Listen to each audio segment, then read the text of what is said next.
Hi guys. This is our bush. This is our bush between a dead fern. This is the new.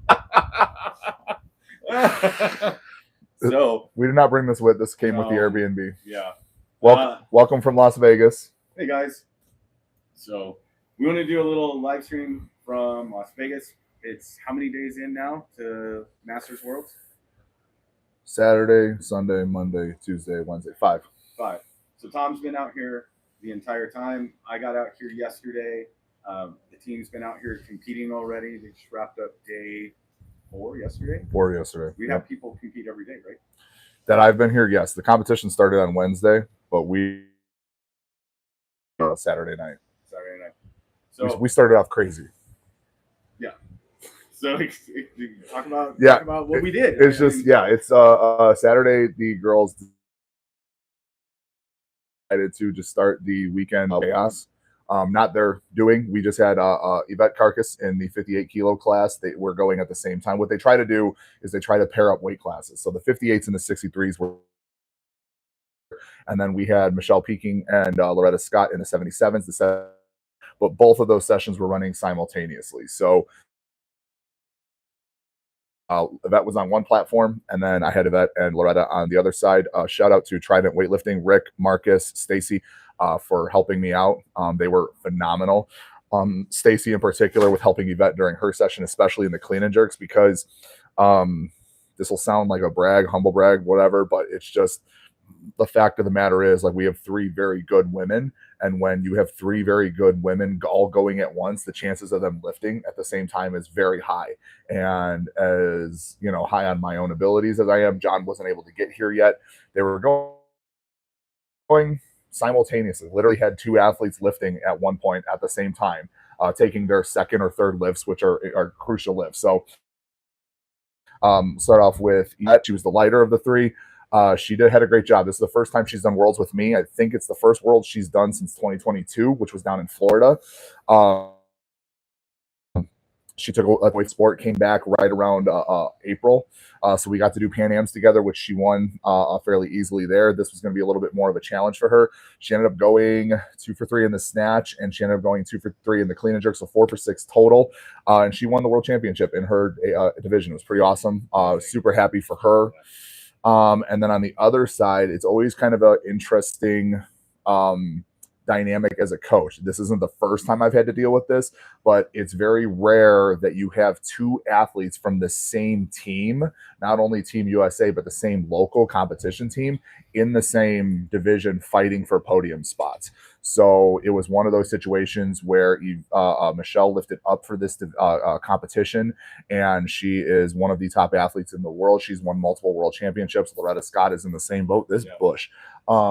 This is my idea to put this here. But Loretta Scott is another one who's won multiple world medals in her division. She won Worlds 2 years ago. And so it was just one of those, like, you have to completely keep emotion bias out of it and just let the athletes do their thing and duke it out. And Michelle ended up winning the overall. Loretta was 1 lift away from finishing in silver. She ended up taking the bronze, which is a gigantic accomplishment. It's only the second time that I've had 2 athletes on the same podium for a world's competition. So like that is for me, that is a huge accomplishment in and of itself. And then Sunday we had the day off. But everybody's just kind of getting their bearings and things along those lines. And then Monday was Brett Andrus in the 110 kilo class. I just posted about him on socials. Brett has competed in 3 different weight classes this year. He was in the 102 class at nationals earlier this year. Then in the middle of the year, they changed the weight classes. So he lifted in the 98s, which was supposed to be his class at Pan Ams. Then literally the week before Pan Ams, they changed it again to a 94 kilo class. And if you've ever seen Brett, he's like 6'2", 6'3". So 94 kilos it was not happening. So he, for Worlds, decided he was going to go up to the 110 class because that was the next class up. That's a huge swing, going from 210 pounds essentially to 242 pounds. Like it's a big jump for a guy to put some weight on in a short amount of time. But we had a lot of luck. And that one, I'm going to give a shout out to Matt Konar. He was a huge help in the back, kind of helping me do logistics with numbers because it was a log jam of a session. He ended up going 5 for 6 only missed his one snatch or his third snatch. He ended up winning another world championship for himself last time I helped Brett out of me. So Brett was on the team in 2018. We didn't do a worlds together or anything like that. And then he had been competing for a while in between there. I helped him 2 years ago at a worlds. He ended up winning there. And the second time that I've worked with him now as his coach, he won again. Cool thing about Brett was he actually ended up winning the best overall lifter, which is a huge accomplishment. Essentially, they do age groups for masters. So it's 4-year age brackets, starts 30 to 34, goes all the way up to 80 plus.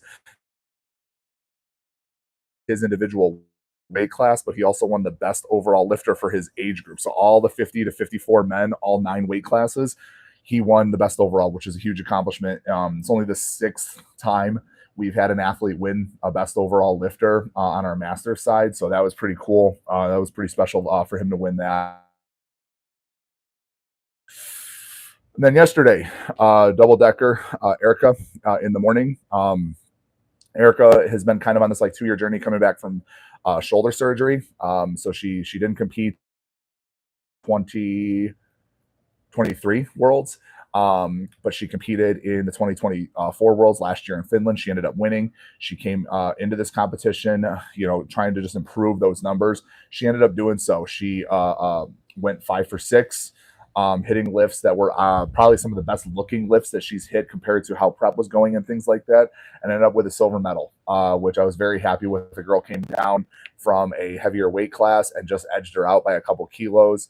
But like it was one of those situations where we were just focusing on Erica and her plan and stuff like that. And I was very happy with her to be able to stay that consistent and hit her 5 lifts and get a silver medal. And then later in the afternoon, we had Jake, who John and I were this is Jake's first worlds, 3rd or 4th big meet. Like he's done a couple local meets and such like that, but he joined us around the same time Yvette did. And he had a great meet. He went 3 for 6. He was very nervous. You could tell, through his lifts like that. Made his opener snatch, didn't make the second 2, was close on his second one, but decided to give everybody in the crowd a little bit of a show. And then on his clean and jerks, he made his first 2 clean and jerks. We put the lift on the bar he needed to take the bronze medal overall, and he pressed it out, ended up 4th overall in the total by 1 kilo, but he did medal in the clean and jerk. So he did walk away with a little bit of a little bit of a medal haul there. And so, yeah, that's kind of where we're at right now. It has been beyond productive. The goal going into these meets is always focusing on their improvement. Medals are nice, accolades are nice, all that stuff is great, but that's not why this team exists. That's not why I coach. It's just a nice byproduct. And so the athletes just continuing to improve their totals, learning stuff. Like case in point, Michelle's probably one of the harder athletes to improve her total. Because she has been doing this for so long. I think she's going on almost 10 years competing, something along those lines. And so like we still made it, or not made it. She almost made it. She slight press out on the lift. And it's just one of those things like that was a learning experience. Like I don't like to say that people like lost something. It's you're winning or learning. I know it's cliche, but like every one of those events, even with, Brett, there were things that we learned about that we can take going on into the next meet prep, the next like training block and stuff like that. So it's been a good 5 days so far. It's been exhausting. It's been because when we're not, well, you saw yesterday, like when we're not in the competition setting, I'm usually in the training hall with whoever is here. So like Rachel just got here this morning. Chris is coming in later. Jess got here yesterday. So I don't know if Rachel's going to want to move around or train or whatever, but like we have Megan later today. She weighs in at 11:45. So we're probably going to head out here around 11 just to make sure we're there in time for that. And if anybody wants to go to the training hall, they can, and just kind of get people moving around and stuff like that. And just making sure people got their food from like grocery stores, anything that they need for their sessions. Obviously get Chris back here tonight so he can get some rest and kind of recover and things like that. And yeah, that's pretty much it, man. I think one of the interesting things too to kind of talk about is, I think a lot of times there can be this misconception that this is all any of these people do. Yes. And it's not. No. Like everybody's either taking time off from work or continuing to work. while they're waiting for their time to lift Yeah. on the podium. So it's a emotionally, physically, mentally, Yeah. like exhausting experience. I mean, it's a lot of fun. Like last night, we were, you know, Jess got here yesterday. I got here yesterday, and we were all pretty tired, a little goofy last night. Oh yeah. I just flat out, I crashed at like 9. I was like, I like made my food, and I'm like, out. Went to my room. Yeah, and like Yvette is a great example of that. Yvette literally did a turn and burn. She competed on Saturday. She got in Friday, competed Saturday, and then Sunday morning she had to get back home because because of her job and her family and stuff along those lines. Same thing with Megan. Like Megan got in yesterday, she lifts today, and she's going home tomorrow. Like, yeah, it's the Masters community. Is there are things about the Masters community that you don't necessarily deal with the senior community, the junior community, the youth community, in terms of weightlifting. So any coaches that are out there that want to get into coaching masters, or they're starting to collect masters and stuff like that, my biggest piece of advice to them is it's you've got to treat them differently. And I don't mean that as like special snowflakes. I just mean not only are they going to be the ones that are, like, in my opinion, they are some of my most dedicated athletes. That's not to say my other athletes are not. It's just on a week to, or a month to month, year to year, meet to meet basis, my masters are some of my most consistent folks because they've kind of got their life sorted. They've got families, they've got their jobs, they've got their other things outside of this. But with that being said, because they have those things sorted, you have to take that into consideration when working with masters. Like there's going to be family stresses, there's going to be work stresses, there's going to be just general life things that those younger generations or crowds like don't have to deal with. So you have to take in all of that on top of the X's and O's of programming and coaching and meet prepping.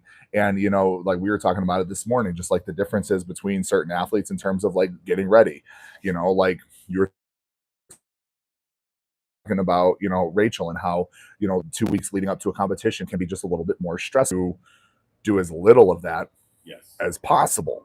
And so but there's just certain things that we internally struggle with as human nature that you may not know about. So like my job, once I am here on a trip, it is all about the athlete. It is all about making them as comfortable as possible. Negativity, critiques, anything along those lines are after the competition is over. Like up until that point, it is all sunshine and rainbows, and you're going to do great. You're going to have a good time. We're going to do some fun things. And it's just kind of putting them in that right mindset, getting them ready for it. And if it sounds like hand-holding to some people, so be it. But for me, it's just the job. Well, and I don't think it's hand-holding, because it's interesting. You watch what happens to people mentally, right? That 2 weeks out, like you just mentioned with Rachel, that 2 week out aspect, like all of a sudden little things that, when they were training before become super augmented. Yes. They get put underneath a microscope, not by you, not by myself, not by a coach usually, unless the coach is kind of, they themselves will suddenly be like, oh, my hip didn't feel great in this right. And for the next several training sessions, they become hyper focused and obsessed about the hip not feeling 100%. And it's right, everything's okay, but that happens. And mental aspect. And for my athletes in particular, they're hyper specialized during that 2 weeks. Like, it is essentially how I run it is those 2 weeks leading up. It is a script, essentially. We are running, the same thing essentially lift wise, from like the time you touch a barbell to the time you hit your 80% or your 85% or your 90% or whatever the day entails. You are doing the same thing. It is, for those last 2 weeks, it is snatch, clean and jerk, squatting, and that is about it. And it is those three things over and over and over again. So when you don't have the variety of training that you're used to distract you from, like, if your hip is bugging you, it's like, all right, just go do some push presses, or let's just power today, so we're not doing it. But like, when we're in the 2 weeks, it's like, nope, there is some leeway, there is some variability and adjustability, but at the end of the day, it's like, we need to get this script dialed in so that on competition day, there is no surprise. There is no, we need to completely rewrite what's going on. And it's like, we don't have time for that. You literally go out to lift in 20 minutes. You just talked before we got on here, the total medal. Just something that like so I started my first Masters athlete that I had was in 2017, and after that athlete, they had a year in 2017, and it just like the Masters program blew up from that. It was one of those situations where like every year we were collecting about another 3 to 4 Masters, and it grew to the point where I would say about 2020 it was kind of like a like this is something that we got going here. This is a niche that we're doing pretty well at. And so like 2017 I started kind of just keeping track of how those athletes were performing, because like I said, to me it does not matter. If I had 0 medals, I would be just as happy and content as I am now, because those athletes are progressing, they're getting better, and I get to work with those athletes and do the things that I love. These are a nice byproduct because some people do care about the X's and O's, and when people are looking for coaches, those things matter. So I will, keep track of those things. And so we were talking about this a little bit just from the Masters side alone. Here it is. So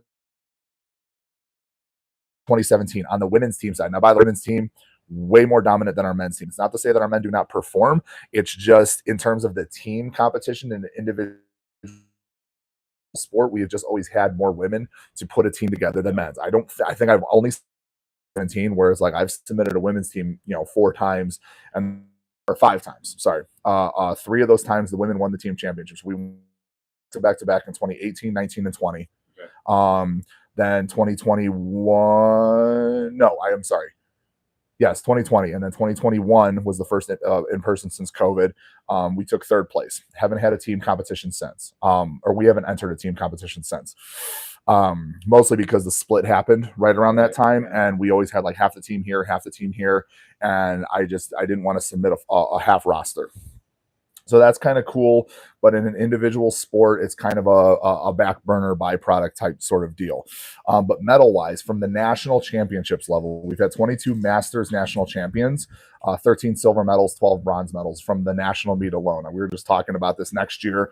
We're going to eclipse the 50 medal mark, which is just awesome. And like if you would have told me in 2017 that that's where we get to at some point, I would have laughed because it just wasn't even on my radar.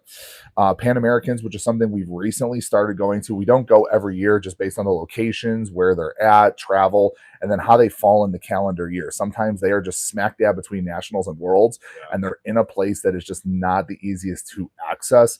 So we haven't always gone, but when we do go, I believe we've gone to 3 so far, and we've had 8 Masters Pan American champions, 3 silver medals, and a bronze medal from that competition. And then Worlds, which is the competition that we're at currently. Like I said, we've been at every World since 2017 to now. These numbers are going to start to get a little diluted because we do have 2 organizations. So like it'll kind of muddy the nationals and the Worlds numbers because there's 2 of each now.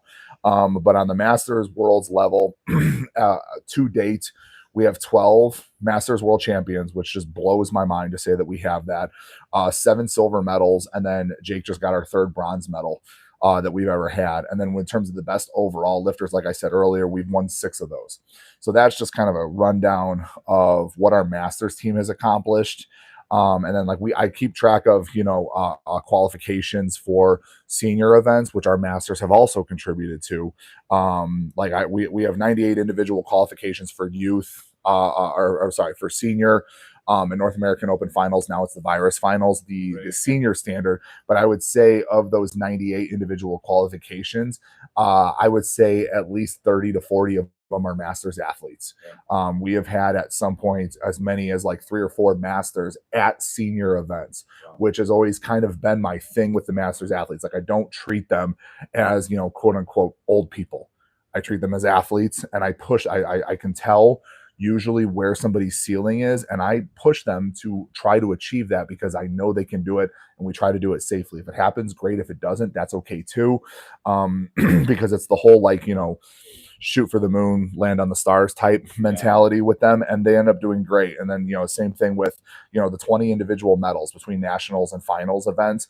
Of those 20 medals, off the top of my head, I'm pretty sure I think like 4 or 5 of those are Masters lifters, which getting to a national event on the senior level, as hard as it is, medaling. Right. Yeah.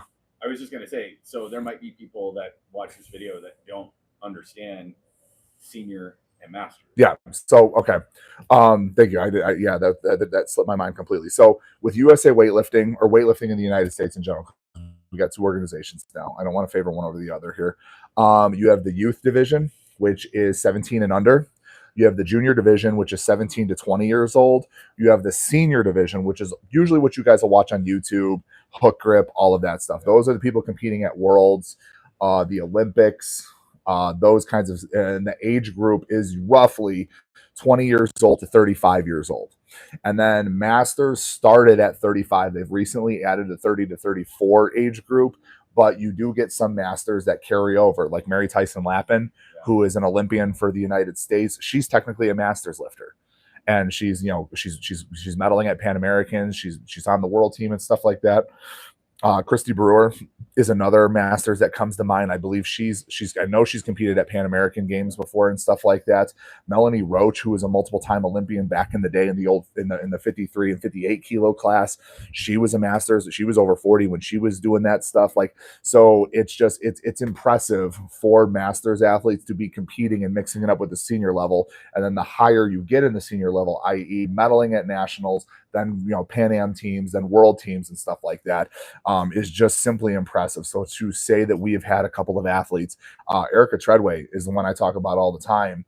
At the I want to say it was 2022 senior nationals. It was in Detroit. That's all I remember. It was either 21 or 22.